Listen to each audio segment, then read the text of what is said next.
la segnaletica, ci sono anche i bagni. Proseguono senza sosta i lavori di Padova Hall per allestire il padiglione 6 della Fiera di Padova, che diventerà il più grande centro vaccinale del nord-est. Sarà pronto verso fine settimana. Oggi farò una delibera, questi famosi $500.000, ci vuole la massima collaborazione. Questo non vuol dire cambiare i comportamenti.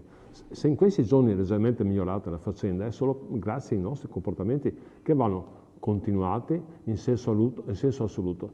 Per cui, grazie al vostro comportamento, e facciamo i vaccini. 427.780 euro per l'affitto e le spese accessorie come riscaldamento e raffrescamento, utenze elettriche, telematiche e parcheggi per il periodo dal 1 febbraio al 31 luglio 2021. La Giunta padovana ha approvato una delibera urgente per stanziare i fondi da mettere a disposizione dell'USL 6 Euganea. Il centro vaccinazioni dovrebbe essere pronto per il 1 febbraio, una data in cui si spera prenda via la campagna di vaccinazione contro il Covid degli ottantenni.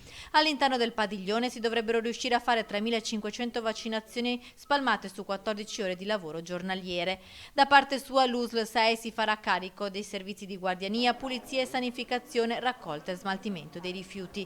Dobbiamo fidarci della scienza e aiutare a fugare eventuali dubbi dei cittadini. Solo col vaccino riavremo la nostra libertà e tuteleremo la salute e faremo ripartire l'economia, ha detto Giordani, che ha auspicato anche ad una risoluzione della crisi di governo. Abbiamo un sacco di carne al fuoco. Stiamo facendo un sacco di cose.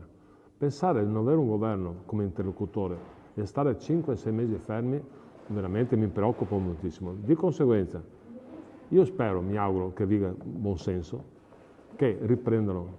E io sono convinto di una cosa, come facciamo noi? Basta parlare, discutere, trovare la situazione. Ognuno deve fare un passo indietro per il bene d'Italia.